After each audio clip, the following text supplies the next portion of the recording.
reading from the Memoir to 40. It's the Autobiography of David Smith.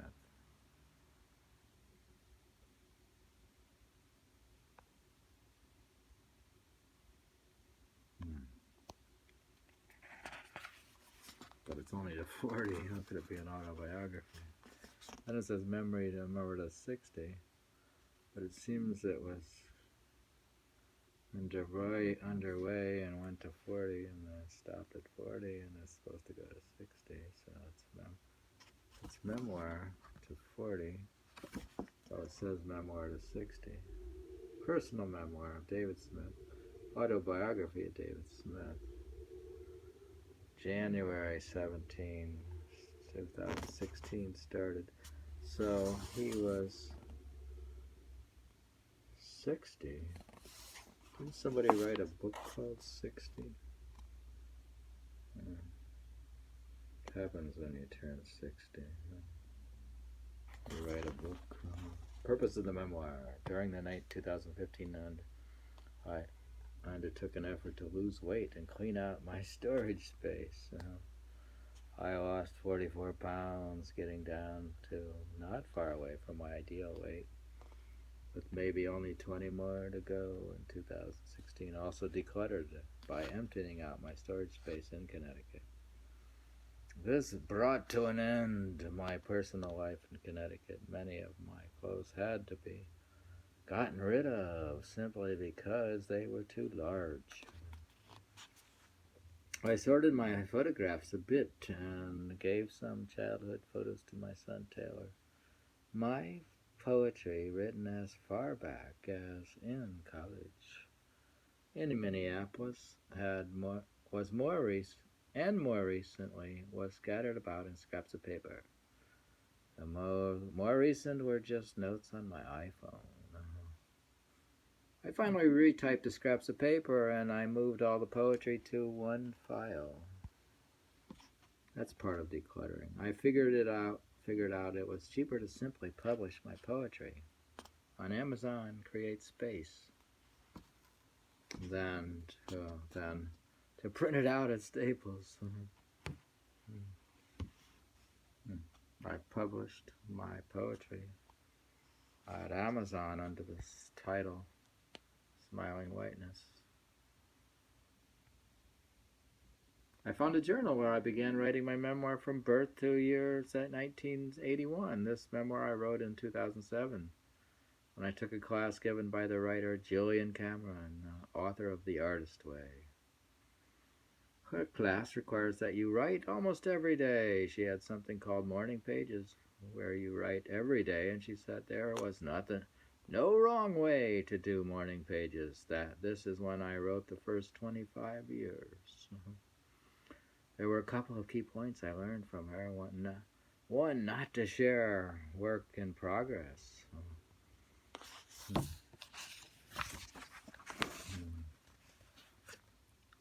Friends or family. 2, the importance of spending time alone to inspire creativity. Her classes are on creativity. I started the so-called artist walks, where I just go out alone for a walk in the park or at the museum. So I had the first part already started. The Chinese Taoist Lao Tzu says, the journey of 1,000 miles begins with one step. In my mind, I had even altered this concept, further saying that the first step is half done, using a sort of quantum theory of action. The other main reason was my approaching 60th birthday. I wanted the weight loss, the poetry, and the memoir all done as my personal celebration of my 60th. So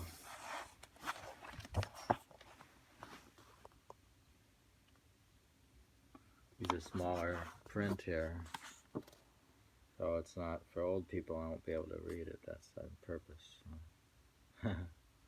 I want a simplification, and the organization gives me room to move on.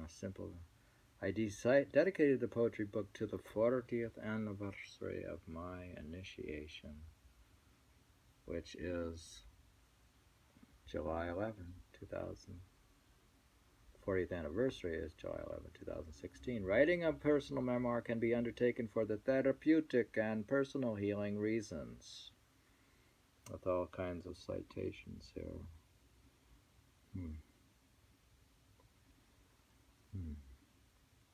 Now that I had decluttered my material things, then I needed to declutter my mind.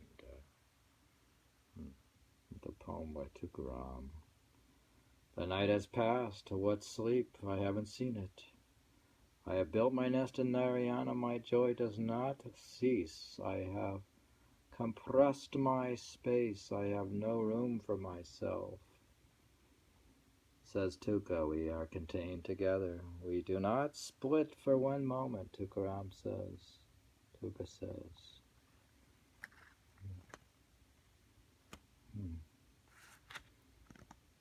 Darshan Singh says,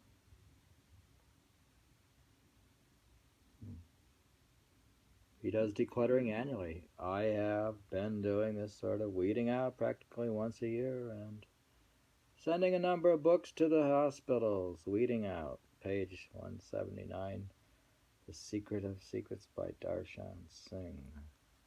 So, he's been decluttering his material things. Then I needed to declutter my mind. To more perfectly live in the present moment, you need to finally document the past, analyze it, and put it to rest. It is a good way to reflect on what your goals were and what they will be in the future.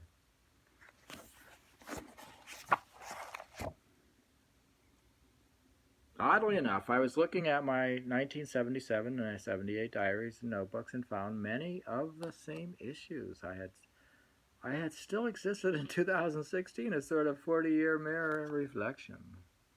Another reason is to leave behind a record of your life for your descendants. I have an interest in genealogy. I've spent some time investigating my family tree.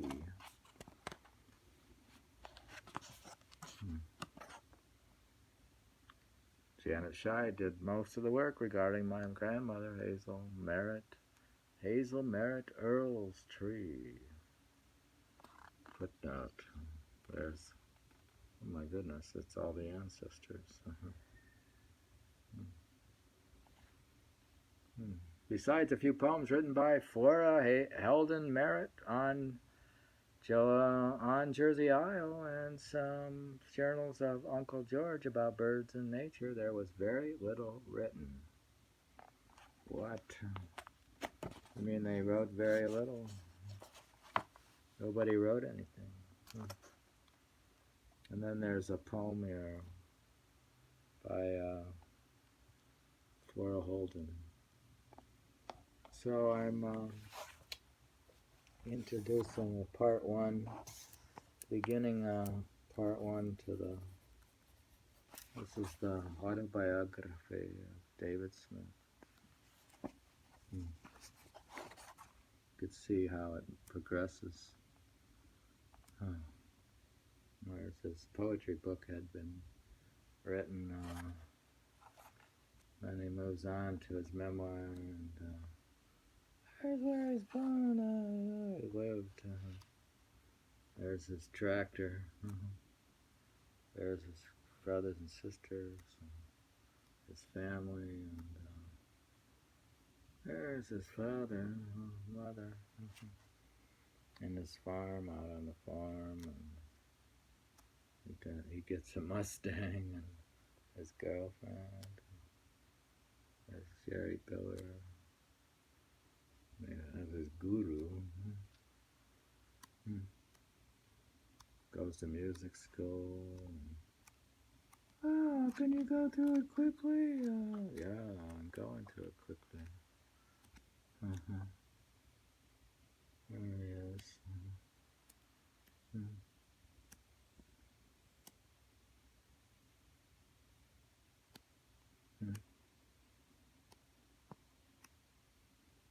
There he is. He lost weight. How much? And he plays the piano. That's it. That's the whole biography.